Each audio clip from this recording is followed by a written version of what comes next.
I have stood 2 paces behind Crown Prince Rowan for the better part of 26 years, and in all that time I have watched him flinch at exactly one thing. Not gunfire. Not the shouted threats we train for and mostly never hear. Not even the one occasion a man came at him with a knife outside a cathedral in the capital, which I still do not enjoy remembering. The thing that made Rowan's whole body change, every single time without fail, for as long as I served him, was the sound of a crowd surging forward without warning. A ripple, a shift in the noise. The particular pitch a mass of people makes when they stop watching and start pushing. I saw it happen again on my last week of active duty, at a children's hospital opening on the eastern edge of the capital, and it is the reason I am finally telling this story at all. It was a small thing if you did not know what you were looking at. Princess Elara had crouched down to speak to a boy in a wheelchair near the barrier line, the way she always did, unhurried, like there was nowhere else in the world she needed to be. The crowd behind the barrier leaned in to see her better, the way crowds do, and for perhaps a second and a half the barrier creaked under the weight of people who meant no harm at all. That was the whole of it, a creak, a lean. Nothing came of it. But Rowan was between Elara and that barrier before the creak had finished, one hand already flat against her shoulder, angling his own body so that if anything gave way, it gave way into him and not into her. He did it without looking. He did it the way another man might catch a falling glass off a table without turning his head from his conversation. Then, just as fast, he was upright again, smiling, apologizing to the boy in the wheelchair for the interruption. And the moment had passed so cleanly that I doubt 3 people in that crowd even registered what they had seen. I registered it. I have registered it perhaps 4,000 times over the years, in ballrooms and hospital corridors and airport corridors, and once, memorably, at a garden party where the danger in question turned out to be an unusually aggressive wasp. Standing beside me that day was a young officer named Queen Isolde, newly assigned to the detail that would be hers alone once I handed in my radio for the final time. And she watched Rowan do it too, and she leaned toward me and said, very quietly, the question I imagine half the kingdom has asked at one point or another without ever getting an answer. Does he always do that? Every time, I told her, for as long as I've known him. Even when there's nothing wrong. Especially then, I said, that's rather the point. She wanted to know why. Of course she did. It is the most natural question in the world, and it is one the palace press office has fielded in a dozen polished, careful forms over the years. Why does the crown prince stand where he stands? Why does he cancel events at the first sign of an unruly crowd? Why does he insist on walking on the outer edge of every pavement they cross together? Why, when Elara so much as coughs at a public engagement, does his whole demeanor change in a way that no amount of royal training can fully explain away? The palace has given 100 careful non-answers over the years. Devotion, old-fashioned chivalry, a private man who prefers not to discuss his methods. None of those answers are false, exactly. But none of them are the truth either. And I am one of perhaps 6 people alive who know the whole of it. And in a week, I would be handing my post to a young woman who deserved better than a careful non-answer before she took up the job of standing where I had stood. So I told her, and because I am no longer wearing the uniform, and because enough years have passed that I believe telling it now does no one any harm and perhaps a great deal of good, I am going to tell it here as well, from the beginning. The way I told it to Queen Isolde on a bench outside a children's hospital with my knees aching and my career behind me. My name is Garrett Voss.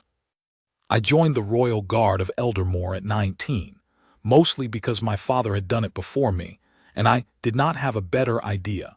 And within a decade, I had been folded into the personal protection rotation assigned to the young Crown Prince Rowan, then barely into his 20s himself. Restless and serious in the particular way that boys become when they are raised knowing they will one day carry a kingdom on their back. I stood near him through the last stretch of his bachelor years. I stood near him when he met Elara. I stood near him on his wedding day, and on the day his first child was born, and on more ordinary Tuesdays than I could ever count. I am telling you this not to make myself the hero of it, I am not, but so you understand that when I tell you what shaped him, I am not repeating a rumor I picked up in a corridor. I was there for nearly all of it, and for the one piece I was not there for, I was told it directly, by the two people it belonged to, because they trusted me to carry it well. Before I get to the Rose Room, I want to give you a clearer sense of the young man I was guarding in those years, because I think it matters to understanding why his mother's warning landed as hard as it did. Rowan at that age was not yet the composed public figure people know now. He was thoughtful, sometimes to a fault, the kind of young man who would turn over a small unkindness for days after everyone else had forgotten it, and he carried, even then, a quiet watchfulness of his own that I had noticed long before Isolde ever sat him down in that room. I used to see it on ordinary mornings, in the way he checked on his mother's mood before he checked on his own, in the way he noticed, faster than any of the household staff, when something in a room had shifted, a servant who seemed unwell, a guest who had gone quiet at a dinner table for reasons no one else had bothered to ask about. Some men are trained into vigilance by their work. Rowan came to it naturally, and I have always believed it was because he had spent his boyhood watching his mother manage a kind of pressure most people never have to think about, and had learned, without anyone teaching him directly, to read a room the way she did, for the thing that was about to go wrong before it went wrong. I mention this because it explains something about the promise he made that evening that I did not fully appreciate until many years later. It was not really the first time he had promised to look out for someone he loved. He had been doing a smaller, quieter version of it for his mother his entire childhood, without either of them ever calling it that. What changed in the Rose Room was simply that he said it out loud to another person about someone new, and in saying it out loud, he made it a debt rather than an instinct. The kind of promise a man can be held to by himself if by no one else for the rest of his life. It began, if it can be said to begin anywhere, in a small sitting room at the palace at Harrowgate that the family called the Rose Room, though the roses on its wallpaper had faded to the color of weak tea long before I ever stood guard outside its door. I was young then myself, posted to the corridor rotation that kept me stationed outside that particular room more evenings than any other. And one evening in early spring, not long after word had begun to leak in the society pages about a young woman Rowan had taken to seeing, a woman he had met, unglamorously, through a mutual friend from his university years. A woman who worked then in a modest capacity for a charitable trust, and had no more idea of what she was walking into than a swimmer has of the size of the ocean. The late Queen Isolde asked her son to sit with her, and asked the standing guard, which was me, to remain at the door rather than in the corridor beyond it, which was not unusual for her. Isolde liked company nearby even when she wanted privacy. She used to say a room felt colder without someone breathing in it. I want to be careful here, because Isolde has been gone some years now, and I loved her the particular fierce, protective way a guard comes to love the family he serves, and I do not intend to turn her memory into decoration for someone else's story. But I cannot tell you the truth about Rowan without telling you a little of the truth about his mother, because what happened in that room did not come from nowhere. It came from a life she had lived and did not want repeated. Isolde had known, better than almost anyone in the kingdom's modern history, what the machinery of public attention could do to a person who had not asked for it and did not know how to survive it. In her own younger years, before Rowan was old enough to understand what he was watching, she had been followed by long lenses down country roads. She had been photographed crying outside a hospital where a relative lay ill, the picture printed beside a headline that had nothing to do with grief and everything to do with selling papers. She had learned, the hard way and over years, that there is a particular kind of hunger in public life that does not care whether the person being consumed is willing, and that once it has decided to feed on you, there is very little a person can do alone to make it stop. She did not talk about those years often, but she talked about them that evening, with the door closed and me standing just outside it, near enough that I heard more of it than I think either of them intended, though I have never once repeated it in full until this telling, and even now I am choosing my words with the same care I would use handling something that could still cut. "You looked at the papers this morning," she said to Rowan, and it was not a question. He admitted that he had. "And how did it feel," she asked him, "to see a photograph of her walking to work, printed beside 3 paragraphs inventing what she must have been thinking?" He did not answer right away. I remember the silence, because it went on long enough that I began to wonder whether I ought to knock and ask if everything was well. "It felt like watching someone walk toward something they can't see coming," he finally said. "That," Isolde told him, "is what it will feel like for the rest of your life if you let yourself love her. I am not telling you not to. I watched you the night you came home from meeting her, and I have never seen that particular look on your face before, and I am glad of it, truly, more glad than I can easily say. But I need you to hear something from me now, while it can still change how you carry it later, because I did not have anyone tell me, and I paid for that in ways I have never fully told you and do not intend to start tonight." And then she told him plainly, without theatrics, what it does to a person to be watched by strangers who have decided they are owed access to your private hours. She told him about the ordinary indignities, the impossibility of grieving quietly, of being ill quietly, of simply having a bad day without it becoming a story.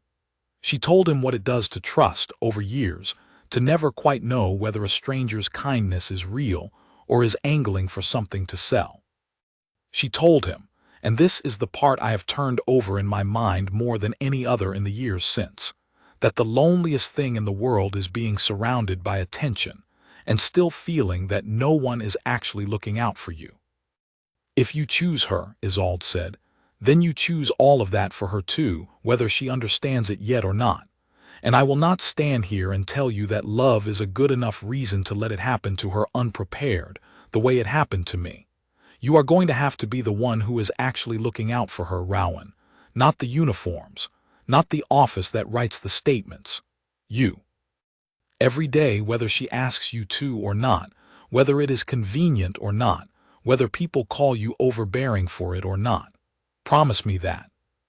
I am not asking you to promise you will marry her, or that you will love her forever, because those aren't promises anyone can honestly make in advance. I am asking you to promise that if you do choose this, you will not let her walk toward something she can't see coming while you stand there watching it happen. Promise me you will be the one who sees it first."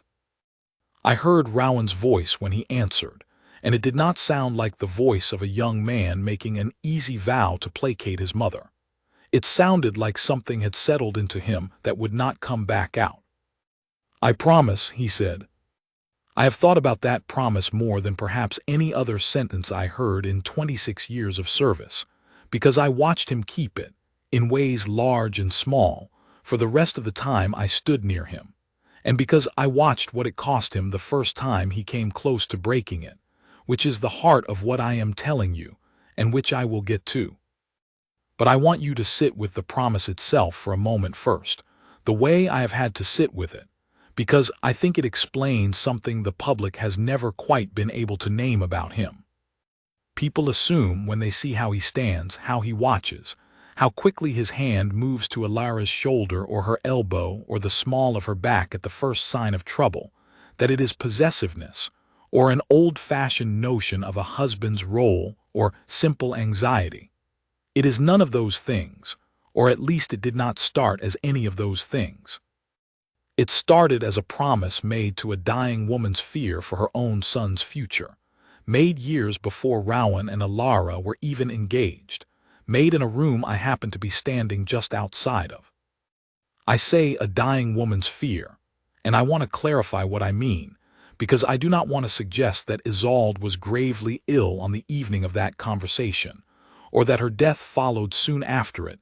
It did not, and I will not turn her illness into more of a spectacle in this telling than I already regret it becoming in the newspapers of the time. She lived to see Rowan's wedding. She lived to hold his firstborn child. Her final illness, when it came years later, and it came the way such things come to families the world over, quietly, over months, tended by people who loved her, without cameras and without a single detail of it that belongs to anyone outside the family who lived it. I only tell you that the promise was made in the shadow of her own hard-won knowledge of what fame does to an unprepared heart, because that shadow is the whole reason the promise carried the weight it did. She was not speaking hypothetically. She was speaking as someone who had survived something, and did not want her son's future wife to have to survive the same thing without help. For a long while after that evening, I confess I thought the promise might simply fade, the way good intentions made in a quiet room sometimes do once ordinary life resumes its noise. Rowan courted Elara carefully, and for a time, privately as anyone in his position can manage anything, which is to say not very, but he tried. I watched him root around photographers on quiet errands. I watched him insist, over the objections of at least one advisor who thought it looked evasive, that their early meetings happen away from anywhere a long lens could reach. I watched him ask Elara, on more than one occasion in those early months, whether she understood what she would be walking into if their relationship became public. Not to discourage her, I do not believe, but because his mother's warning had lodged itself somewhere he could not dislodge it, and he did not want Elara blindsided the way Isolde had once been. Elara, for her part, did not fully understand it. How could she have? She had grown up outside all of this, in an ordinary household with an ordinary amount of privacy, and no explanation delivered second-hand, however careful, can truly prepare a person for what it feels like to have strangers with cameras waiting outside your front door for the first time. She told me herself, years later, that she had thought Rowan's early caution was simply old-fashioned romance, a prince being careful with a courtship, the way you might read about in a story. She did not understand, not fully, not yet, that it was armor he was trying to build around her before the war had even properly started.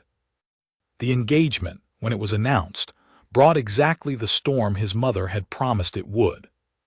I will not dwell long on those months, because they were difficult in the ordinary, well-documented ways that come with any public engagement of that kind, and they are not the heart of what I want to tell you. I will say only that I watched Elara's face change over those months, in small ways at first, and then in ways that worried me. The easy warmth she had walked into the palace with began to carry a kind of wariness underneath it, a slight delay before she smiled at strangers, a habit of scanning a room before she entered it that I recognized because I had spent my whole career doing the same thing for entirely different reasons. Rowan noticed it too. He noticed it faster than any advisor, faster than any of us on the detail, because he had been raised by a woman who wore that exact same wariness under her own public warmth for the whole of his childhood, and he knew precisely what he was looking at. He did what he could. He fought quietly, through the proper channels, the way a crown prince fights rather than the way an ordinary man might, for boundaries the press office initially resisted as impractical.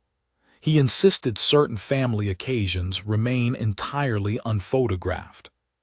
He insisted, against real institutional pushback, that Elara be permitted to decline engagements when she was simply tired, without the palace manufacturing a diplomatic illness to cover for her, because he thought the manufactured illness was its own small lie that ate at a person over time. Small things, most of them, invisible to anyone outside the palace walls.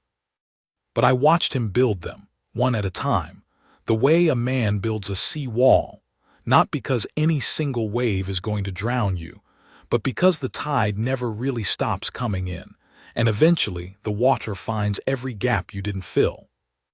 The wedding itself I will describe only briefly, because it has been described everywhere else in far greater and more glamorous detail than I could manage, and because the part of that day that has stayed with me most was small and unphotographed. Late in the evening, after the official events had concluded and the family had withdrawn to a smaller gathering, I saw Isolde take Elara's hands in both of hers, out on a terrace where I happened to be posted, and say something to her quietly that I did not hear in full, but I saw Elara's face afterward, and I saw that whatever had been said had moved her considerably. I asked Rowan about it once, years later, and he told me his mother had simply repeated, to Elara this time, a version of what she had once told him, that the attention would never fully stop, that it would test her in ways she could not yet imagine, and that she wanted Elara to know she was not alone in it, that there was at least one person in that family who understood exactly what it cost from the inside, and would always be willing to talk about it honestly rather than pretend it away. I tell you all of this, the promise, the courtship, the wedding, not because any of it alone explains what I saw Rowan do outside that children's hospital on my final week of service, all these years later. A promise made in a quiet room, however sincere, tends to soften with time, the way most sincere promises do, worn down by the thousand small distractions of an ordinary life, even an extraordinary ordinary life like theirs. If that promise had never been tested, I suspect Rowan's protectiveness would have remained the polite, practiced sort of vigilance you see in most men in his position, real but manageable, the kind that fades a little further into the background of a marriage every year. It did not soften. If anything, it hardened into something closer to instinct, and it did that because of what happened 8 months into his marriage, on an ordinary afternoon in an ordinary market town, on a visit that had been planned for months and was expected by everyone involved to be entirely unremarkable. I was there. I was, in fact, standing closer to Rowan than almost anyone else on the detail that day, and what happened in the space of perhaps 4 minutes changed something in him so completely that everyone who has known him since, his advisors, his household, his own children, and certainly Win Calder, watching him flinch at a creaking barrier outside a hospital many years later, has only ever known the version of Rowan that came out the other side of it. I am going to tell you what happened, as carefully and as honestly as I can, because I believe the public has earned the truth of it far more than they have earned another decade of careful non-answers from a press office that was, understandably, trying to protect a young family from having their worst afternoon turned into entertainment. I do not intend to make it entertainment either. I intend to make it understood. The town was called Aldercross, a market town about 2 hours from the capital, known mostly for its cheese fair and a river walk that had been photographed on postcards for a century. The visit had been arranged to open a new wing of the local hospital and to walk a short stretch of the high street afterward, greeting the crowd that always gathered for these things, well-behaved, good-natured crowds, mostly, families and older couples and children waving small paper flags, the sort of gentle public occasion that made up perhaps 80% of the calendar, and that none of us on the detail thought twice about. I want to be honest about something here, because it matters to the story. The decision that morning to have Rowan and Elara walk opposite sides of the street rather than together was not made out of any failure of care. It was made by the advance planning office, for what seemed at the time like a perfectly sound reason. Doubling the length of street the family could greet in the time allotted, giving twice as many people the chance to feel they had been seen and acknowledged, was considered good practice for a young couple still building public goodwill in their first year of marriage. Rowan had resisted it mildly in the planning meeting.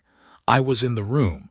I remember him saying he would rather they walk together and cover less ground, but he was overruled, gently, by people whose job it was to think about optics and goodwill, and who had no reason to imagine the street itself would become dangerous.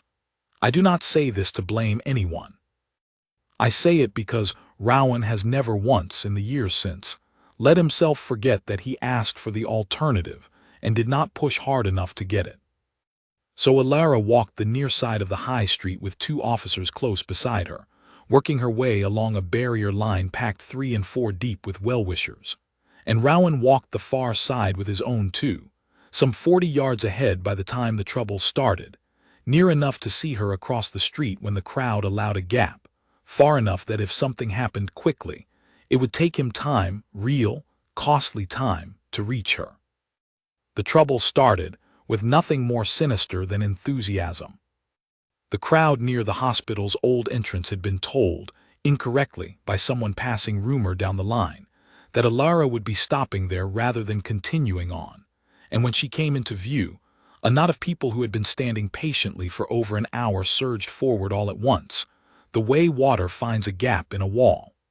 The barrier there had been set up for an ordinary crowd, not a sudden crush, and it was not built to hold what came against it in that moment. I heard the metal give before I understood what I was hearing, a groaning, tearing sound, more felt in the chest than heard with the ears. And then the line folded inward, and the crowd that had been 3 and 4 deep became, for a handful of terrible seconds, a single moving weight with Elara somewhere inside it. I was close enough on my own side of the street to see the shape of what happened even through the bodies. She went down, not struck, not attacked, simply swept off her feet by the collapse of the barrier and the press of people who had no idea they were now standing on top of the exact spot where she had been. One of her own officers, a good man named Sergeant Reeve Ashcombe, was thrown sideways by the same surge and lost his footing trying to reach her. For perhaps 30 seconds, and I have relived those 30 seconds more times than I can count, and they are still 30 seconds, not longer, though it did not feel that way to any of us at the time. No one on the detail had eyes on her at all. There was only a churning mass of frightened, confused people, none of them meaning her harm, all of them accidentally becoming the harm, and somewhere in the middle of it, a young woman 8 months into her marriage, unable to get her feet under her, pressed hard enough against the old stone frontage of a shop that the glass in its window cracked from the pressure of the crowd pinning her there. I have never, before or since, seen a man move the way Rowan moved in the next several seconds. He did not call for backup first. He did not wait for his own detail to form up around him, which was against every piece of training either of us had ever received, and which I shouted at him not to do uselessly because he was already gone. He went straight into the crush, across the width of that street and into a wall of frightened bodies, and he did it the way you would go into a burning building for someone you loved, rather than the way a protected principal is trained to behave in a crowd emergency, which is to let the professionals go first. I went in after him because that was my job, and because I was not about to let him do it alone, but I will tell you honestly that he outpaced me. He is a strong man, and he was younger then, and something in him that afternoon had access to strength that training does not give you. He used his shoulder and his forearm the way a man clearing a path through brush, not violently, but with a total, single-minded refusal to be stopped, and people who felt him coming through instinctively gave way, the way a crowd will sometimes part for someone who is clearly not part of the panic but is cutting straight through the center of it with purpose. I heard him shouting her name. I had never heard him shout like that before, not in all the years I had known him, not even as a younger man losing his temper over some ordinary frustration. It was not the voice of a prince. It was the voice of a man who believed, in that moment, that he might be about to lose the person he had promised his dying mother's fear that he would protect, and that he had failed at the one job he had privately given himself above all his public ones. He reached her before I did, by perhaps 4 or 5 seconds, which felt at the time like the difference between everything being all right and nothing ever being all right again. I saw him get an arm under her and haul her up off the ground and turn his own body into the crowd, taking the crush against his own back and shoulders rather than letting it reach her again, shielding her the way you would shield a small child from rain with your own coat, and I saw him shouting at the people nearest them to move back. Move back, she's hurt.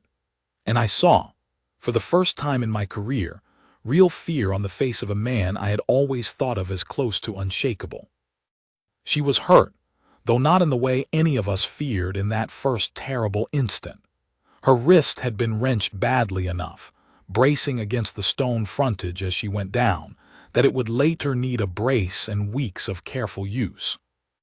There was a deep bruise along her ribs on one side, from the pressure of bodies rather than any single blow, dark and tender for a fortnight afterward. Her breathing, when Rowan finally got her clear of the crowd and against the wall of the hospital's side entrance where our reinforcements had by then arrived to hold a perimeter, was fast and shallow and frightening to listen to. The particular ragged breathing of someone whose body has just understood, more clearly than their mind has caught up to, that it came very close to being crushed. She was not crying.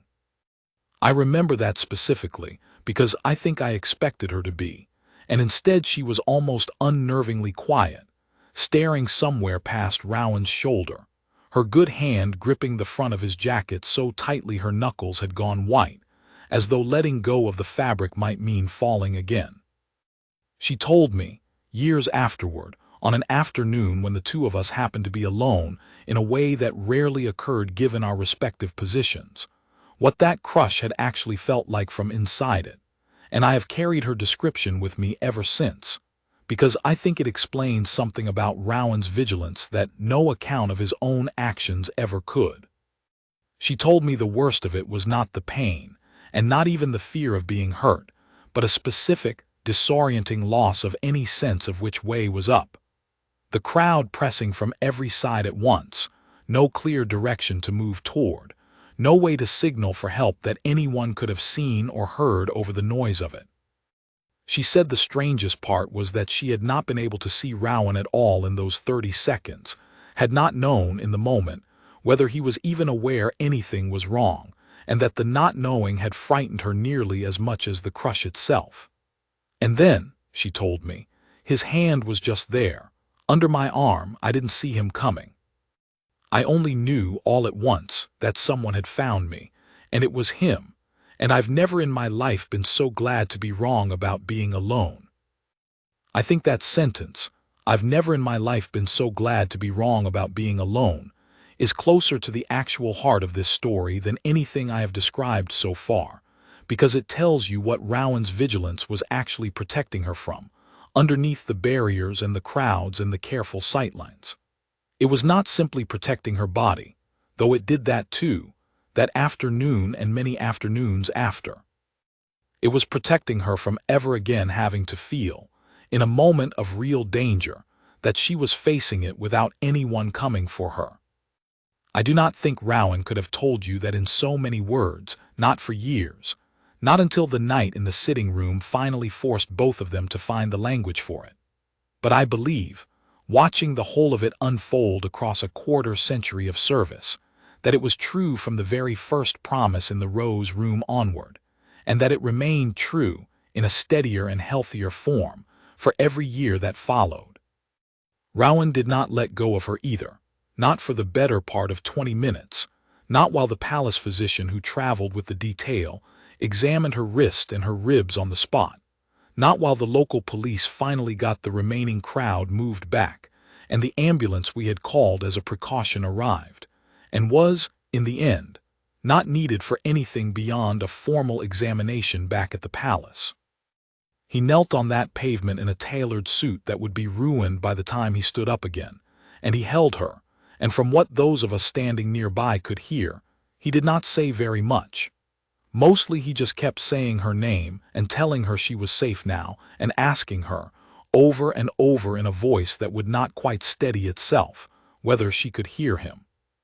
I want to pause here and say something plainly, because I think it matters more than any other single sentence in this account. Nothing about that afternoon was anyone's fault in the way the newspapers, if they had ever gotten the full truth of it rather than the sanitized version the palace released, would have loved to claim. It was not a security failure born of negligence. It was not an attack. It was not, in the end, even the crowd's fault in any meaningful sense.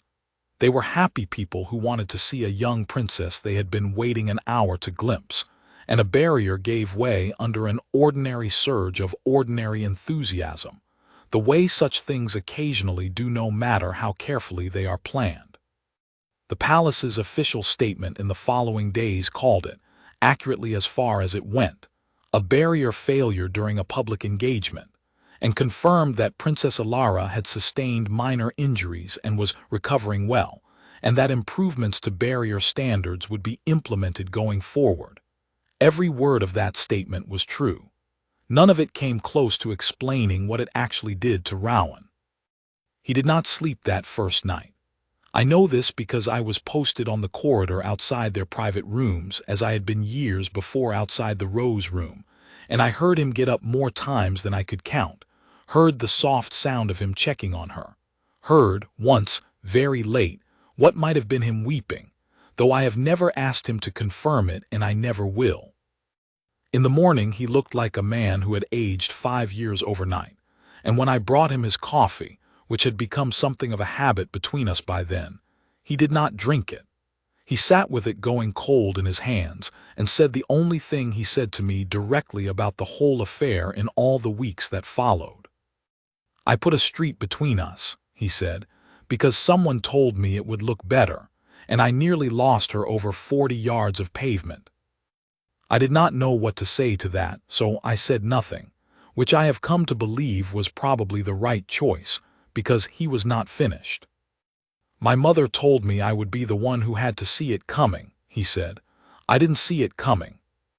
I was on the wrong side of the street, admiring how well the visit was going.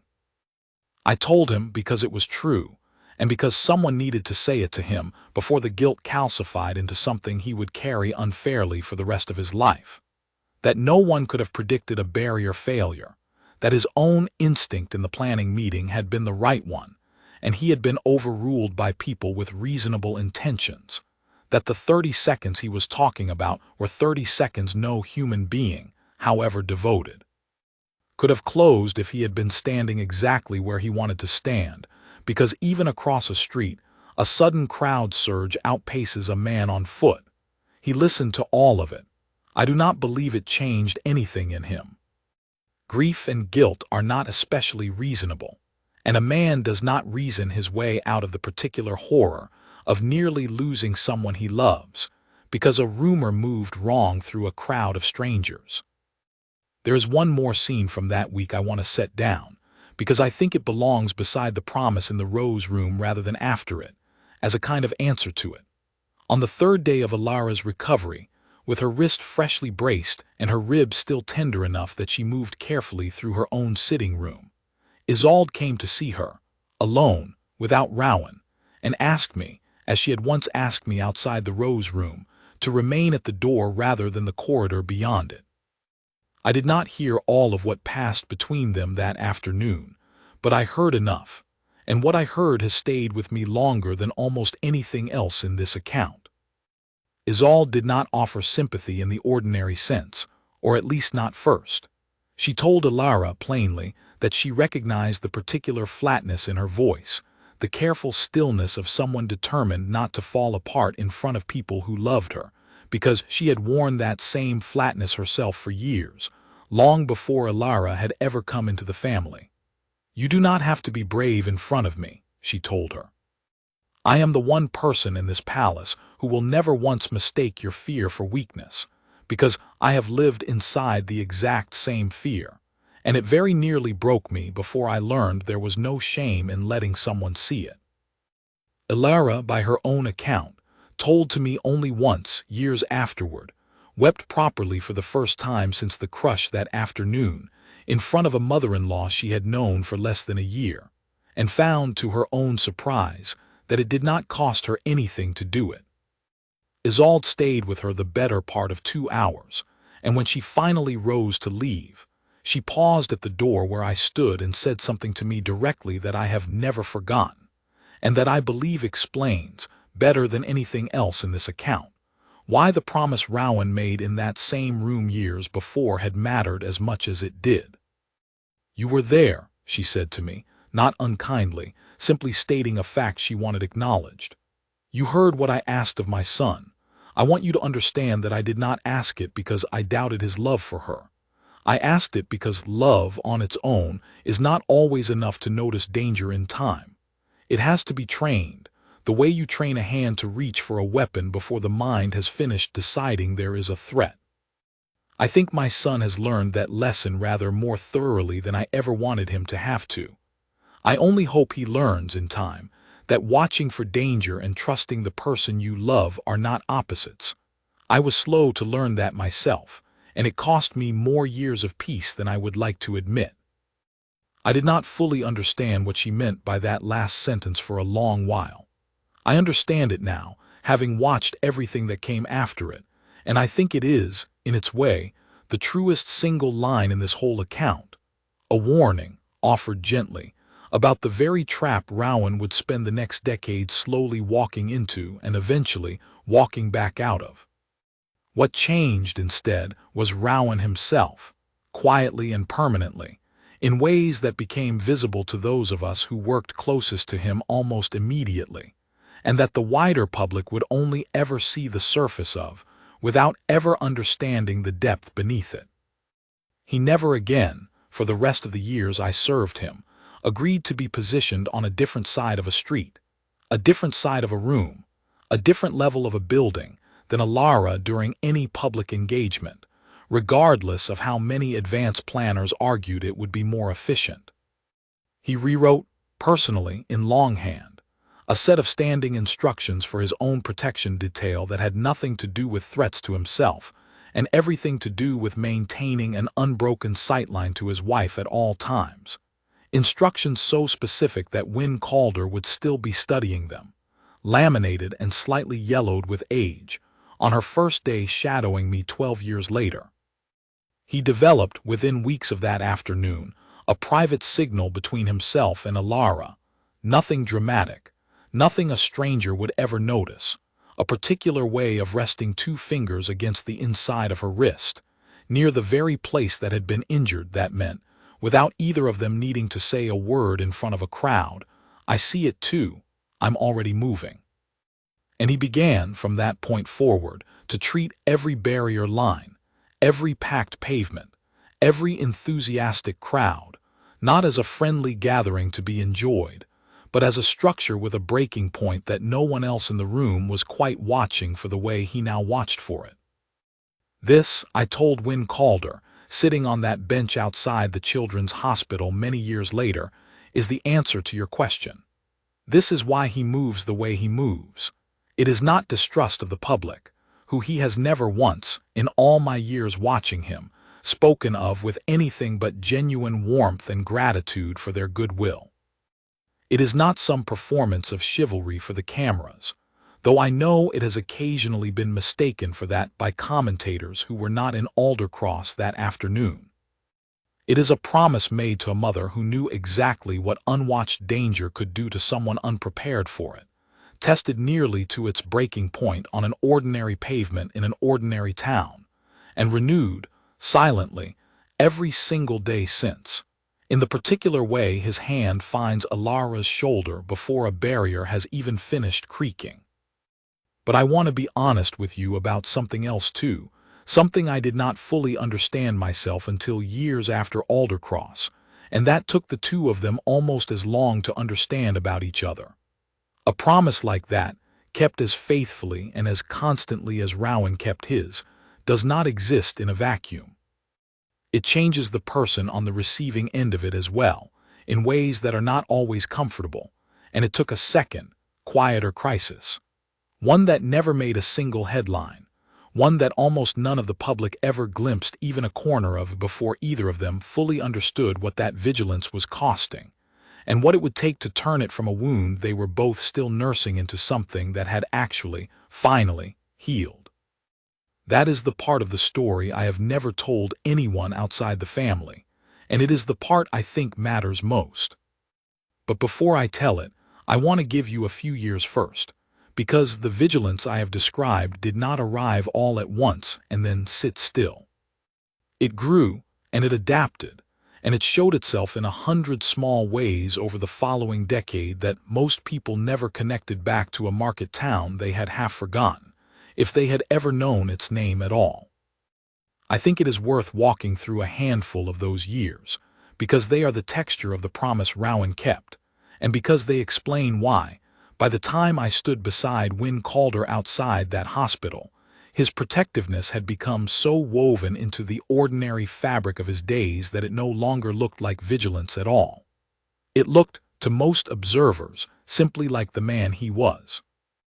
There was the gala at the Ambassador's Hall, perhaps 2 years after Aldercross, when a faulty wire in an old kitchen tripped a fire alarm during the second course of dinner.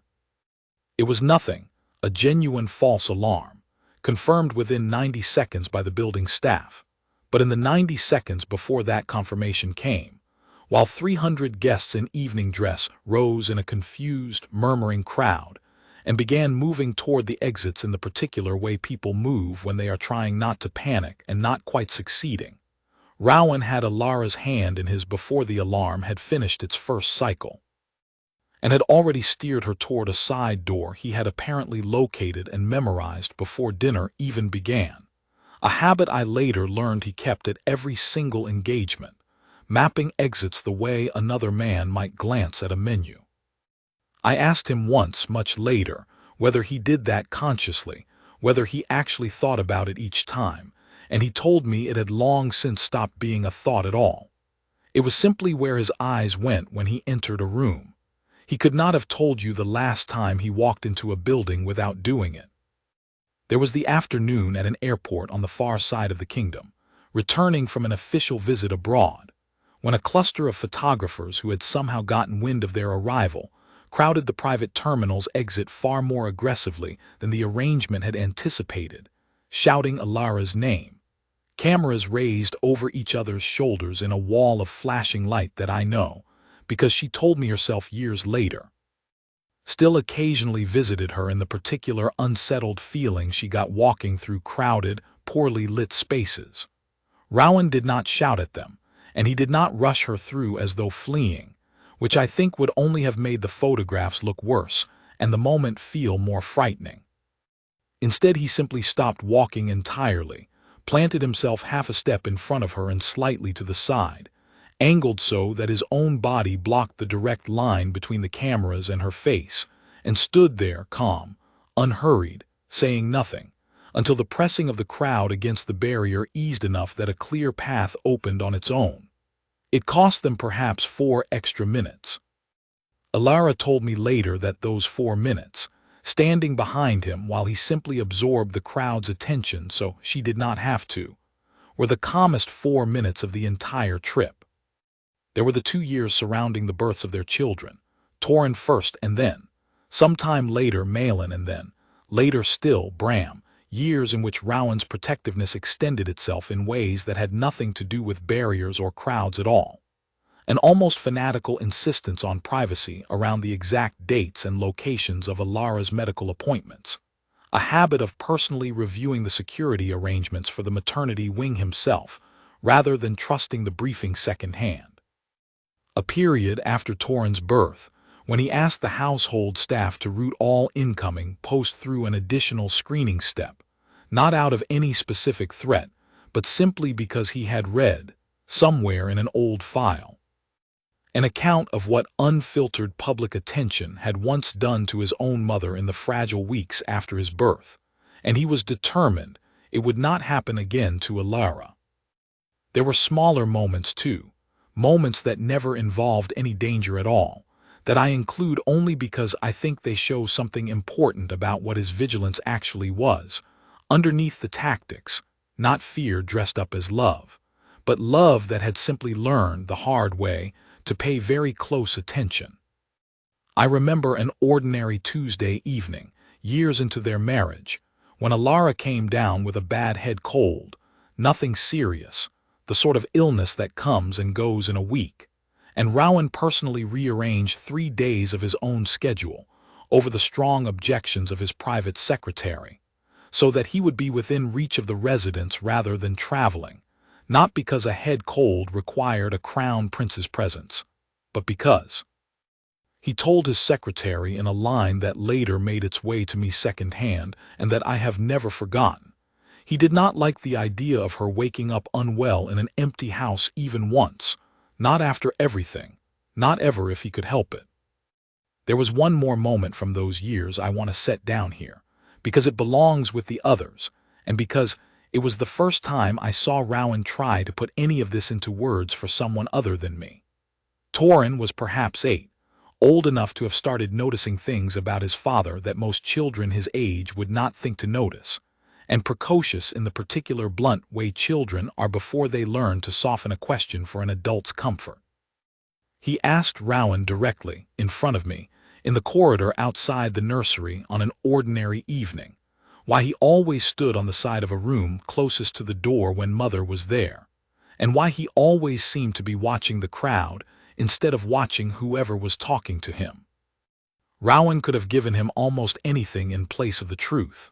He could have said it was simply good manners, or old training, or nothing at all, and Torin, at 8, would likely have accepted any of it and moved on to the next question.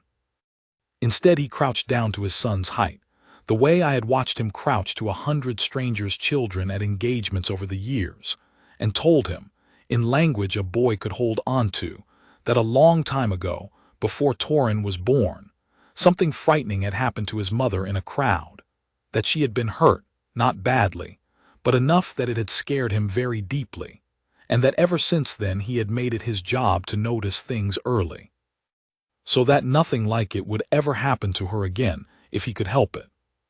"Were you scared?" Torin asked him. "Very," Rowan said. "I still am sometimes. Being scared doesn't mean you did something wrong. It just means you loved someone enough that losing them would have mattered." I do not think Torin fully understood what he had been told that evening, not in the way an adult would have, but I watched something in him settle nonetheless, the particular quiet of a child who has just been told the truth by a parent instead of a comfortable evasion, and who recognizes, even without the words for it, that he has been trusted with something real. He did not ask again. But I noticed, in the years that followed, that Torin developed a small habit of his own, a way of glancing toward doorways when his mother entered a crowded room, an echo of his father's watchfulness that no one had ever formally taught him. I have always thought that was the truest measure of what Rowan built out of that promise. Not simply that he kept it himself, but that his children grew up understanding, without ever being frightened by it, that love in their family sometimes looked like paying very close attention. There was also, in those same years, a harder kind of moment I should mention, because it shows what it cost Rowan to keep the promise without ever explaining it to anyone outside the family. A columnist for one of the capital's larger papers wrote, perhaps 6 years after Aldercross, a piece suggesting that the crown prince's habit of hovering at Elara's elbow during public engagements was, in the columnist's words, a curious and rather old-fashioned display of control dressed up as devotion, and speculated, without a shred of real information to support it, about whether the marriage was as contented behind closed doors as it appeared to be in public. It was an unkind piece, built on nothing, and it stung, I know, because I watched Rowan read it standing in the corridor outside his study, and I watched his jaw tighten in the particular way it did when he was deciding whether a thing was worth answering. He did not answer it. The press office drafted a mild, standard response, and he declined to issue even that much.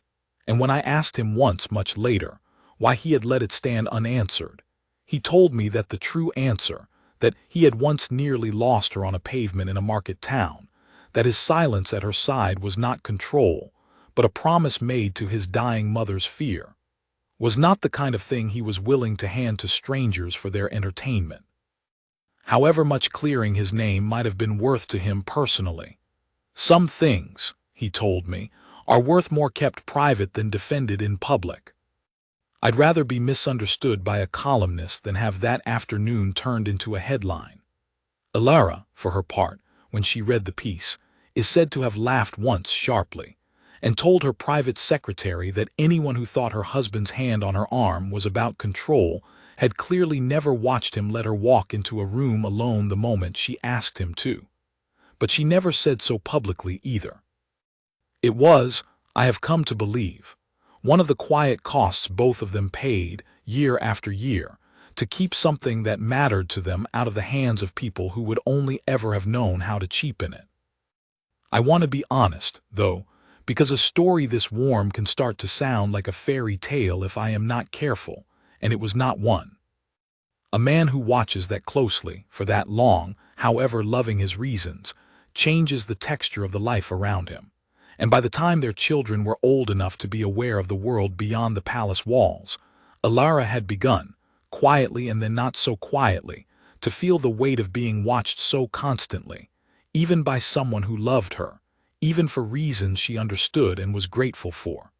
It is one thing to be protected in a crisis. It is another thing entirely to live for years inside a protection that never fully switches off, that scans every room you walk into, that notices before you do when a crowd is thickening near a doorway, that treats your wrist, the very one that had been hurt, all those years before, with a kind of reflexive gentleness that never quite goes away. She never resented him for it, not in the ordinary sense of the word. But there came a point, roughly a decade after Aldercross, when their eldest, Torrin, was old enough to be asking his own sharp questions about why his father always positioned himself a particular way at public events, and Malin was beginning her own small, independent engagements on the family's behalf, that Elara started to feel something she found harder to name than resentment, and harder still to raise with a husband whose vigilance had, after all, been born out of genuinely, nearly losing her. She began to feel, in her own words, spoken to me only once, quietly, on an afternoon I will describe shortly, that she had somehow become someone who needed watching, rather than someone who happened once a long time ago to have been caught in an accident that was nobody's fault. I noticed it before Rowan did, I think, because I had the strange vantage point of watching them both from just outside the frame of their marriage rather than from inside it. I noticed the particular briskness that crept into Elara's voice on the mornings she was scheduled to appear alongside Rowan at engagements she would once have looked forward to. I noticed her declining, more and more often over a period of perhaps a year, to have him accompany her to smaller solo visits she had once welcomed his presence at, a children's literacy charity she had championed since before their marriage, a series of visits to rural community health centers that had always been entirely her own project, entirely her own voice, entirely, she had once told a journalist in an interview I remember reading. The one part of her public life that still felt like it belonged only to her. Rowan had always attended a handful of those visits anyway, quietly, off the official schedule, standing near the back with his own small security shadow. And for years Elara had not minded, or had told herself she did not mind, because she understood where it came from and loved him for it even as it occasionally chafed. It came to a head, as these things eventually do, not in a single dramatic argument but in a long accumulation of small ones, the kind that happen in the 15 minutes before an official car arrives, in low voices, in a hallway, while a guard who has learned to make himself invisible stands 2 feet away pretending very hard not to hear. I heard several of those exchanges over the months I am describing, and I will not reproduce them in detail, because they were private, and because the substance of them matters far more than the specific words. The substance, distilled from what I overheard, and from what each of them later told me separately once the dust had settled, was this. Elara loved Rowan, and understood why he was the way he was, and had for years made her peace with it, but she had begun to feel that his vigilance, however lovingly intended, had quietly convinced the rest of the world, advisors, household staff, even to some extent their own children, that she was fragile in a way she did not believe herself to be, and that she needed badly to prove to herself as much as to anyone else that she could stand in a crowd and simply be a person again, rather than a thing that required constant watching. I will give you one example of those small exchanges, because I think a single specific moment explains the shape of it better than any general description could. It was an ordinary morning, perhaps 8 months before the conversation at dinner that finally broke the pattern open, and Elara was preparing to leave for a visit to one of her rural health centers. A short drive, a modest crowd expected, nothing that would ordinarily have concerned anyone. Rowan, reviewing the day's schedule over breakfast, mentioned, in what he clearly intended as a casual aside, that he had asked for an additional officer to be added to her detail for the visit, given that the health center sat on a narrow street with limited room for a barrier line. Elara set down her cup rather more firmly than the moment strictly required.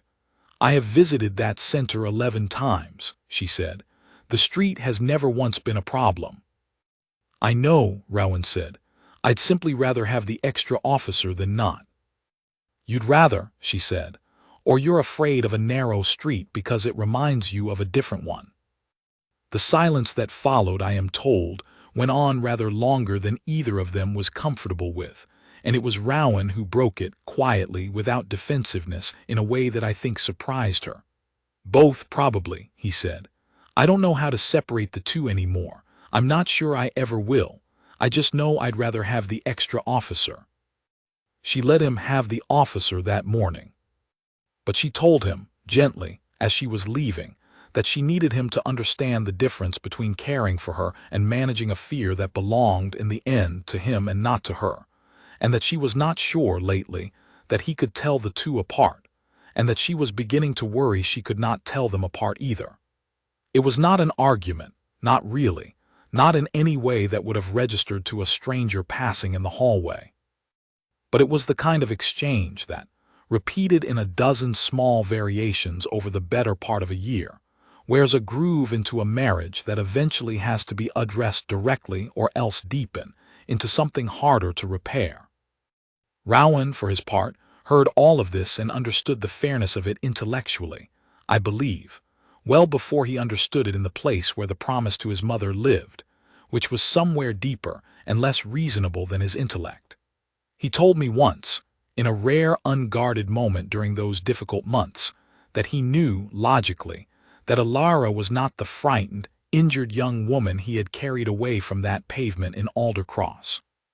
He knew she had grown, in the years since, into one of the most quietly capable and well-regarded public figures in the kingdom, admired for exactly the warmth and ease with crowds that his own watchfulness sometimes made harder for her to fully express. He knew all of it. But knowing it, he told me, and actually being able to stand 40 yards away from her at a barrier line without his chest tightening, were two entirely different achievements, and he had only ever managed the first one. It was Elara herself who finally forced the question that led to everything I am about to describe. On a spring afternoon roughly 12 years after Aldercross, I remember the season specifically, because the palace gardens were in that particular riot of bloom they reach for perhaps 3 weeks a year. She asked Rowan directly, at the end of a quiet family dinner, whether he trusted her to attend an upcoming visit to a coastal community, a full day's engagement opening a new maritime rescue center some 3 hours from the capital, entirely on her own. Not unaccompanied by security, of course. That was never on the table, and she never asked for it to be, but without Rowan present at all, without his own shadow detail trailing at the edges of the crowd the way it so often quietly did even at her solo events, without, as she put it to him in words I heard second-hand from both of them separately in the weeks after, "You standing somewhere I can feel even when I can't see you." I was not in the room for that conversation, but I was posted near enough to the corridor outside it that I heard the tone of it rise and then, eventually, settle, and I saw Rowan's face when he came out some 40 minutes later, and I recognized the particular exhaustion on it, because I had seen a version of it before on the morning after Aldercross, when a cold cup of coffee sat untouched in his hands. "She wants to go alone," he told me without my having asked. "Are you going to let her?" He did not answer right away. When he did, his voice had the careful, deliberate quality of a man forcing himself to say something he did not fully believe yet, in the hope that saying it would help him believe it. "I have to," he said. "I promised my mother I would see it coming for her. I don't think I ever promised I'd be standing in the room every single time. I think somewhere along the way I let myself confuse the two, and I think it isn't fair to Elara, and I think if I don't let go of this now, I'm going to spend the rest of our marriage protecting her from a version of that afternoon that only exists in my own head anymore." I did not know, standing in that corridor, whether he actually believed what he had just said, or whether he was simply saying it because it was the right thing to say and he was hoping his heart would eventually catch up to his words. I suspect now, having watched what followed, that it was a bit of both. But he said it, and 3 weeks later, on a bright morning with an unusually calm sea for that stretch of coast, Elara left for the Maritime Rescue Center alone, with her own detail without Rowan, for the first time in the better part of a decade. I was not assigned to that visit. I stayed behind at Harrowgate, on the detail assigned to Rowan himself, and so what I am about to tell you about that day, I did not witness firsthand. But I stood near Rowan for every hour of it, and what I watched him do while she was 3 hours away is, I think, as much a part of this story as anything I saw in Aldercross itself. He did not cancel his own schedule, though I know he wanted to.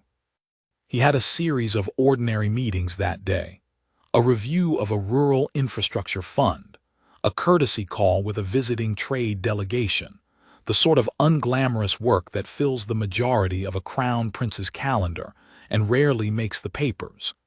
And he sat through every one of them with the particular stiff, correct attentiveness of a man performing normalcy for an audience that had not asked him to. I watched him check the time on the clock above the meeting room door more times in that single morning than I had seen him check it in the previous month combined. I watched him step out twice, briefly between sessions, ostensibly to review papers with his private secretary, and I happened to notice, both times, that what he was actually doing was reading the live security log from Elara's detail, a discrete channel that fed updates directly to a small number of authorized devices, confirming, over and over, that nothing had changed since the last time he had checked 4 minutes earlier. By early afternoon, the reports coming back were, by any reasonable measure, wonderful. The crowd at the rescue center had been large, warm, and entirely well-behaved. Elara had spent nearly 2 hours longer than scheduled speaking with families of local fishermen and volunteer crews, kneeling beside children the way she always did, laughing at something a retired lifeboat captain had said loudly enough that it made the evening news. The barriers had held without incident. The weather had cooperated. By every external measure available to anyone watching from Harrowgate, the day was an unqualified success, and I remember thinking, watching Rowan finally allow his shoulders to drop somewhere around mid-afternoon, that this was exactly the outcome everyone had hoped for, proof, plain and public, that the fear which had shaped so much of his life for over a decade could, at last, begin to loosen its grip. That was the false comfort of it, and I want to be honest that I shared in that false comfort myself that afternoon, because it looked, from where I stood, like a happy ending arriving exactly on schedule. Elara returned to Harrowgate that evening in good spirits, by every outward sign, recounting details of the visit over a family dinner with real warmth, teasing Rowan gently for having, as she put it, checked the log more than the fishing boats checked the tide. He laughed. Everyone at that table laughed. I remember standing near the door of the dining room, off duty in every sense but habit, and thinking that I had just watched a promise finally come to rest. It had not. It took until close to midnight, in a part of the palace far from any public eye, for the truth of that day to surface, and I only know what happened because Rowan himself, unable to sit with it alone, came and found me in the small hours of the following morning, sat down across from me in the kitchen we sometimes shared coffee in during long overnight postings, and told me the whole of it. because I think he needed to say it aloud to someone who had been in Aldercross with him and would understand exactly what he was hearing in it. Elara had gone to bed that night seemingly at peace, the good day still glowing around her the way good days do. Sometime past 11, Rowan told me, he had woken to find her side of the bed empty and had gone looking for her, and had found her in the small private sitting room adjoining their rooms. Not the Rose Room, a smaller and more modern space the two of them had made their own over the years, sitting on the floor with her back against a cabinet, her knees drawn up, breathing in the same fast, shallow way she had breathed on a pavement in Aldercross 12 years before, shaking, unable at first to speak clearly. In the grip of what he would later understand, once she was calm enough to describe it, had been building in her quietly for the entire length of that triumphant day. She told him, once her breathing had slowed enough to manage it, that she had spent nearly every minute of that visit, every warm conversation, every laughing exchange with the retired lifeboat captain, every moment that had looked, from the outside and even to Rowan reading the calm security log like ease itself, fighting down a version of the exact fear that had gripped her on that pavement all those years ago. The crowd at the rescue center had been large. It had pressed close, the way crowds do. At one point, she told him, a group of schoolchildren being ushered forward for a photograph had surged unexpectedly, harmlessly, the ordinary surge of excited children who have been told to hurry, and for perhaps 4 seconds she had been unable to breathe properly, unable to see past the bodies pressing toward her, unable to feel anything except the memory of stone at her back and a crowd she could not get free of. She had recovered within those same 4 seconds, smiled through it, continued the visit as though nothing at all had happened because, and this was the part Rowan repeated to me twice, as though saying it again might make it easier to bear, she had not wanted anyone, least of all him, to know that the fear was still there at all.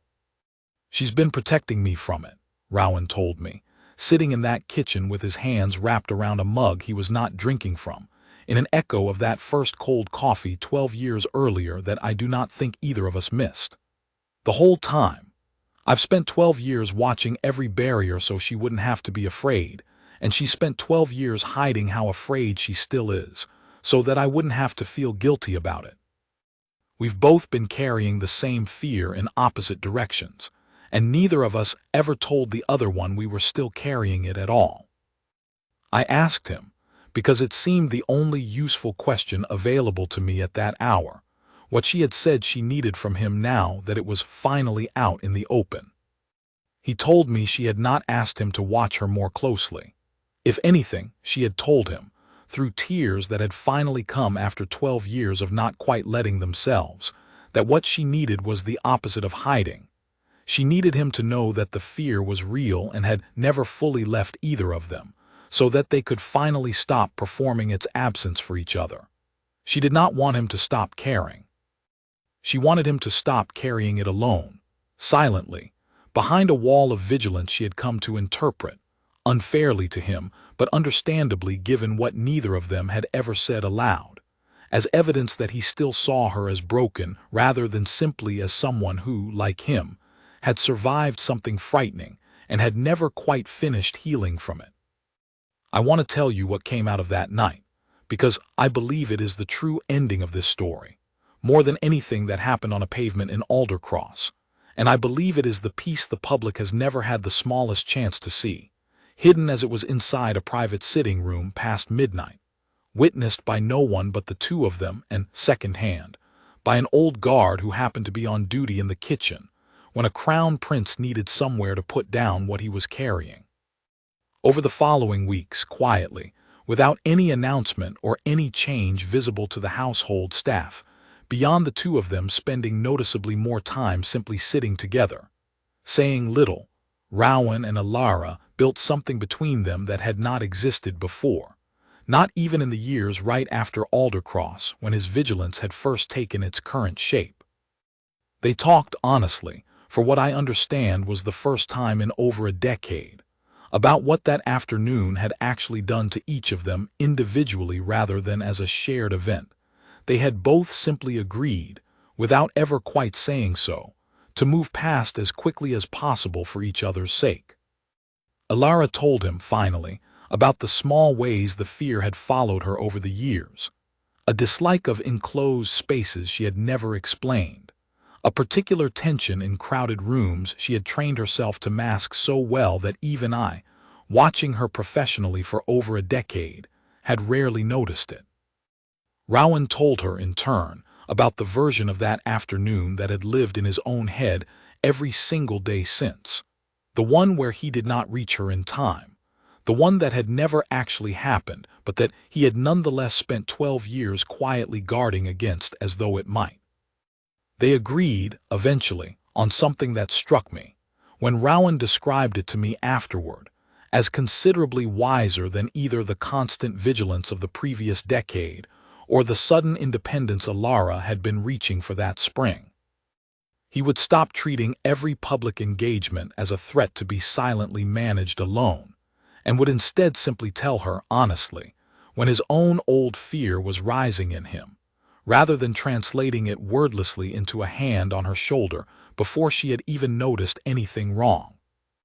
And she, in turn, would stop hiding her own moments of fear from him, would tell him plainly when a crowd was pressing too close or a room felt too full, rather than smiling through it to spare him the guilt of having caused it in the first place. The vigilance did not disappear. I want to be honest about that, because I think a story that ends with a man simply stopping, cured, would be a dishonest one. Rowan still moves the way he moves. He still scans a room the moment he enters it. He still, to this day, rests 2 fingers against the inside of Elara's wrist at the first sign of a crowd thickening near a doorway. But it changed in one essential way that I believe explains everything the public has watched without ever understanding for the better part of the last decade. It stopped being a promise he was keeping alone, silently, out of a fear he had never let himself say aloud, and it became something the two of them kept together, openly, as partners rather than as a protector and the person he was protecting. I have seen Elara, more times than I can count in the years since that spring, reach up and cover his hand with her own when he touches her wrist that particular way, not to remove it, but simply to let him know she felt it, and that she was glad of it, and that she was not hiding anything from him anymore. I have seen her, at engagements in the years since, tell him plainly and without embarrassment, in front of the whole detail, "It's a bit close today, stay near me," rather than gritting her way through a tightening crowd alone the way she had for a decade before. I have seen him, at other engagements, step back deliberately, visibly, when she gave him a small private signal that told him she did not need him close that particular day, and I have seen him do it without the old flicker of anxiety that used to cross his face whenever he let her out of arm's reach. That, I have come to believe, is the true hidden truth behind Crown Prince Rowan's constant protection of Princess Elara. Not simply the promise made to his mother in the Rose Room all those years ago, and not simply the terrible afternoon in Aldercross that turned that promise into instinct, though both of those things are real and both of them matter enormously to understanding him. The deeper truth is what came after, the quieter and far less dramatic work of 2 people who had each been carrying the same fear alone, out of love for each other, until they finally set it down together. The public has only ever seen the vigilance. They have never seen the honesty underneath it that finally made the vigilance sustainable rather than corrosive, and I think that honesty is the part of the story that actually deserves the word protection, more than any hand on a shoulder ever could. I told Win Calder most of what I have just told you, sitting on that bench outside the children's hospital, though I told it in less time and with fewer digressions than an old man tends to allow himself once he has finally decided to put a story down in full. She listened without interrupting, which I took as a good sign in someone about to inherit a post that requires exactly that kind of patient attention, and when I finished, she was quiet for a while, watching Rowan across the courtyard, where he had by then moved on to greet a row of hospital staff lined up near the new wing's entrance. Elara a few steps beside him, close but not crowded, the 2 of them moving together in the easy, practiced rhythm of people who had long since stopped needing to think about where the other one stood. "He looks so relaxed," Wynne said, and I understood exactly what she meant because it was true. There is a version of vigilance that reads, to an untrained eye, as tension, and there is another version, harder one and far rarer, that reads as nothing more than a man standing comfortably beside someone he loves. Rowan had spent 12 years earning his way from the first version to the second, and I do not think anyone watching him that afternoon, aside from myself and the young officer beside me, had the smallest idea of the distance he had traveled to get there. "He is relaxed," I told her. "It just took him a long time to learn how to be." I spent the rest of that final week walking Wynne Calder through the practical shape of everything I have just described, because a story, however true, is not the same as a working knowledge of the post, and I did not want to leave her with only the feeling of the thing and none of its mechanics. I showed her the standing instructions Rowan had written out in longhand all those years ago, still kept in a slim folder in the detail's private office, the paper gone soft and slightly yellowed at the corners, and I watched her read them the way I imagine a new recruit reads scripture the first time it is handed to them with the weight of its history attached. They were not complicated instructions. That was, I think, what struck her most. There was no elaborate system in them, no code words or contingency trees of the kind we drilled for threats of an entirely different order. There was, essentially, one governing rule written in Rowan's own hand, underlined twice: never let her be somewhere I cannot reach in under 10 seconds.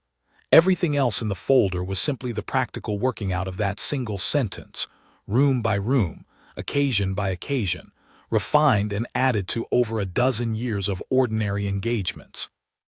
I showed her the private signal too, or rather, I told her what it was and asked her never to name it aloud to anyone outside the detail, because some things are made smaller by being spoken of too freely, even among people sworn to protect the family carrying them. I told her to watch for it, to recognize it when she saw it, and to understand that when Rowan's fingers found the inside of Elara's wrist in a crowded room, it was not a gesture for an audience. It was a full sentence, spoken without a word, that had taken him 12 years and one terrible afternoon to learn how to say. She asked me, toward the end of that week, whether I thought she would ever come to feel about the post the way I so plainly still felt about it, even in the act of leaving it. I told her I did not know, because I thought it was the kind of thing that could not be manufactured by wanting it, only grown slowly, the way trust grows between people who show up for each other on ordinary days as well as difficult ones. But I told her something else too, something I believe now more firmly than I did even a week ago, watching her stand quietly beside me while Rowan crossed a courtyard to be near his wife before a barrier had finished creaking. I told her that the job she was inheriting was not, at its heart, about watching for danger, though a great deal of the training would insist otherwise. It was about learning to recognize love when it did not look like the version of love most people expect, not flowers, not grand declarations, but a hand that moves before the mind has finished deciding there is a reason for it to move, held steady over more years than most promises are ever asked to survive.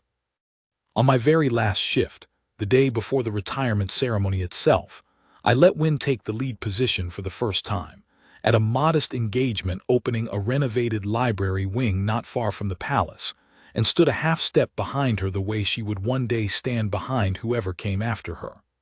I watched her clock the exits the moment we entered, the way I had taught her, the way Rowan had once taught himself without anyone teaching him at all.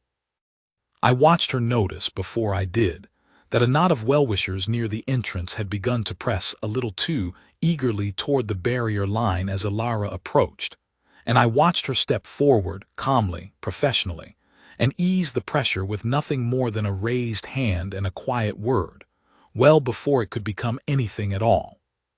Rowan noticed too.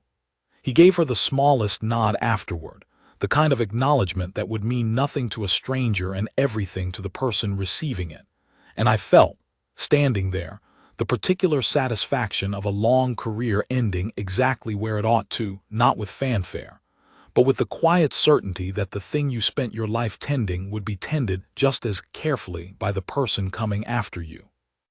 I want to tell you about one more thing that happened that same week, because I think it belongs at the end of this account rather than buried somewhere in the middle of it, and because it is the piece that made me certain I was leaving the post in the right hands.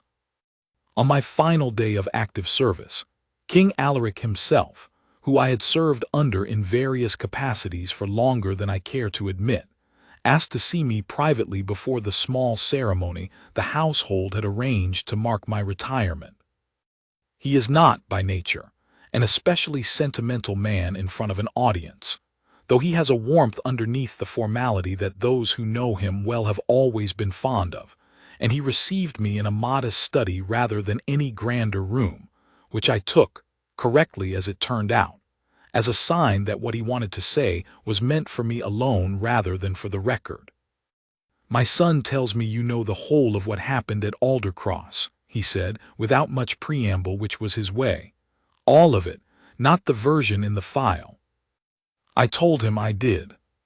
"Then you understand something about him that most people in this kingdom never will," Alaric said.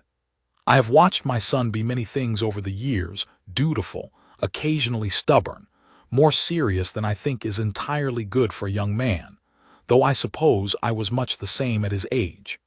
But I have never watched him be as certain of anything as he has been, every single day since that afternoon, of his responsibility to that woman. I used to worry, privately, that it had become too much, that the fear had simply calcified into something neither of them could ever set down. I don't worry about that anymore. I watched them at dinner last month, and I watched her cover his hand with hers the way she does now, and I understood, finally, that whatever happened between them in that sitting room a few years back, it did what 12 years of vigilance alone never quite managed. It let them both put it down together instead of each of them carrying half of it alone. He thanked me then, plainly, for the years I had given his son's protection, and for he used this phrase specifically, and I have carried it with me since, seeing the whole of it and never once making it smaller than it was.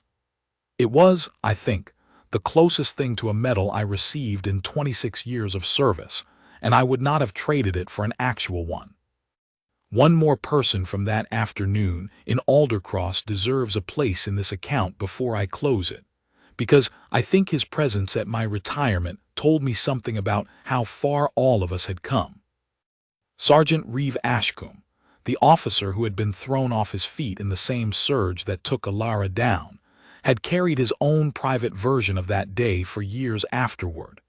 A guilt, never spoken aloud until much later, that he had been the one closest to her when the barrier gave, and had still lost his footing at the moment it mattered most.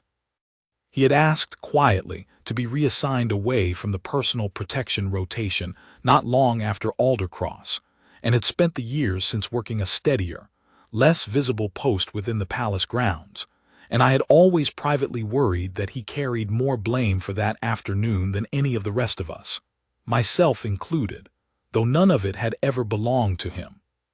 He came to my retirement in his dress uniform, and after the formal part of the afternoon had wound down, he found me near the same window where Rowan had given me the cufflink, and told me that Elara had asked to see him privately some years earlier, on an anniversary of Aldercross that I had not known she marked at all, and had told him plainly, the way she had apparently told very few people, that she had never once blamed him for losing his footing that day. That a crowd like that would have taken a stronger man than either of them off his feet, and that she wanted him to know it before too many more years went by with him carrying something that was never his to carry. She didn't have to do that, Reeve told me, and I could hear, even after all that time, how much it had mattered to him that she had. But I think that's rather the whole of what this family turned out to be, once you got past the uniforms and the barriers. People who go out of their way to put down a weight for someone else, even when no one's watching them do it. I have thought about that since, more than I expected to, because I think Reeve said, in one sentence, something it has taken me this entire account to say in several thousand. The protection the public sees is only ever the visible half of it. The half that actually holds a family like that together, year after year, is the quieter work. A prince kneeling to explain fear to his 8-year-old son instead of hiding it from him. A princess finding an old guard she once frightened and telling him, unprompted, that his failure was never real. A mother's warning kept as a promise, and then, eventually, kept better together, by two people willing to say the hard thing to each other instead of carrying it alone. None of that shows up in a photograph. All of it is the actual truth behind why Rowan stands the way he stands. The retirement ceremony itself was small, as these things go, held in one of the palace's less grand receiving rooms, attended mostly by the detail I had worked alongside for so many years, and a handful of household staff who had grown used to seeing my face in the corridors. Rowan spoke briefly, more briefly than I think his private secretary had drafted for him, because he set the prepared remarks aside partway through and simply spoke instead, plainly, about trust, and about the particular kind of loyalty that does not announce itself, and about a promise he said he had made a long time ago that he did not think he could have kept nearly as well without the people who had stood quietly beside him while he learned how. Elara spoke as well, which I had not expected, and which moved me considerably more than I let show at the time. She thanked me for something I had not realized she knew about at all, for never once, in all the years since Aldercross, treating her differently because of what I had witnessed happen to her on that pavement, for never letting a flicker of pity cross my face when she caught me watching her the way a guard watches everyone, professionally, carefully, without judgment. "You saw me at my most frightened," she said, "and you have looked at me exactly the same way every single day since. I don't think you know how much that has meant." I did not know, in fact, until she said it. It is a strange thing, in a career built on watching, to learn near the very end of it that the watching itself had been received as a kind of kindness. Afterward, once the small formal part of the afternoon had concluded, and people had begun drifting toward refreshments laid out along one wall, Rowan found me alone for a moment near the window, and pressed into my hand a small, plain box that I did not open until I was home that evening. Inside it was a single silver cufflink, engraved with the year of Aldercross on one face and nothing at all on the other. No crest, no inscription, nothing that would mean anything to anyone who did not already know the story. "The other one's mine," he told me, and showed me its twin, worn on his own sleeve that very day, which he told me he had worn quietly every year on the anniversary of that afternoon, without anyone but Elara ever knowing why. "I thought you should have the one that matches it. You were there for the whole of it. It didn't feel right that you shouldn't be. I wear it rarely now, mostly because I am an old man who does not have many occasions left that call for cufflinks. But I know exactly where it sits in the small drawer where I keep the handful of things from my career that mattered enough to keep it all. And I think of that afternoon on a pavement in Aldercross every time I see it. And I think, too, of the 12 years that came after it. And of the honest conversation past midnight in a sitting room that neither of them ever intended the wider world to hear about. Win Calder has the post now. I see her occasionally, when my own errands bring me near the palace, and I have watched her, over these past months, learn to read the same signals I once read. The particular way Rowan's hand finds Elara's shoulder before a barrier has finished creaking, the small private touch at the wrist that means nothing to a stranger and everything to the two people exchanging it, the moment, now far more frequent than it once was. When Elara reaches up and covers his hand with her own simply to let him know she felt it. Win understands now, the way I eventually came to understand, that what she is guarding is not only a life, though it is certainly that. It is a promise, kept imperfectly and then honestly, between two people who once nearly lost each other on an ordinary afternoon in an ordinary town, and who have spent every year since finding better and gentler ways to make sure they never have to again. I want to leave you with one last image before I close this account, because I think it says more than any explanation I could offer, and because it is the most recent thing I know of the two of them, told to me by Win Calder herself only a few weeks ago, when she came to see me the way a good officer occasionally checks in on the person who trained her, whether the post requires it or not. It was their wedding anniversary, marked this year, as it often is, with a small family gathering in the palace gardens rather than any grand public occasion, the children grown enough now to tease their parents gently about traditions that had become, over the years, entirely their own. Win told me that toward the end of the evening, with the light going gold and soft over the hedges the way it does at that hour, Rowan stood to offer a short, unpolished toast, the kind a man gives when he has stopped worrying about being eloquent and has decided simply to be honest instead. He did not mention Aldercross by name. He did not need to.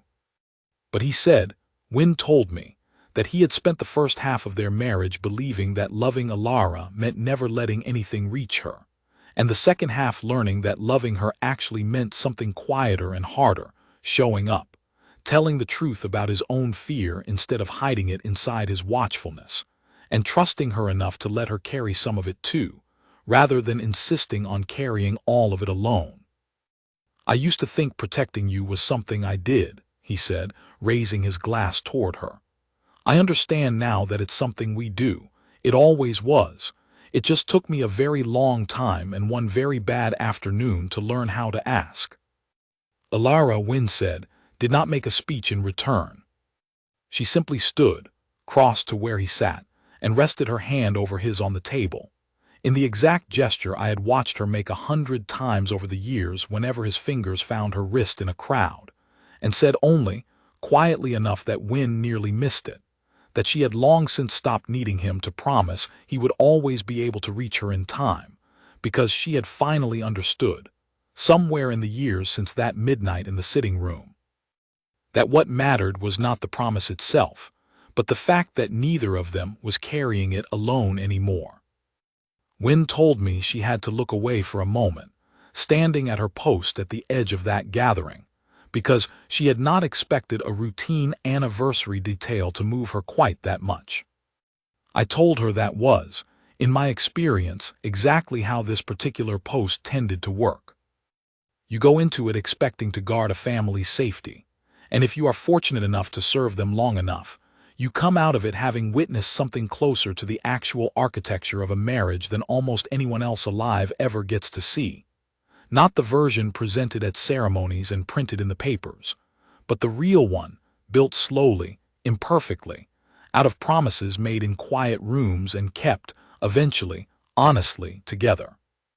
I do not know whether the public will ever fully understand why Crown Prince Rowan stands the way he stands, or why his hand moves the way it moves, or why, at the smallest sign of a crowd thickening near his wife, something in his whole bearing changes before the rest of us have even registered that anything is wrong. I did not understand it fully myself, not for years, not until I had stood close enough, long enough, to watch the whole of it unfold, the promise, the pavement, the silence that nearly cost them more than either ever admitted, and the honesty that finally, quietly, saved them both. But I understand it now, and I have told it as completely and as truthfully as I am able, because I believe a man who has spent his whole life protecting someone he loves deserves, once in a while, to have the reason understood rather than merely admired from a distance. It was never really about a crowd, or a barrier, or a street he once stood on the wrong side of.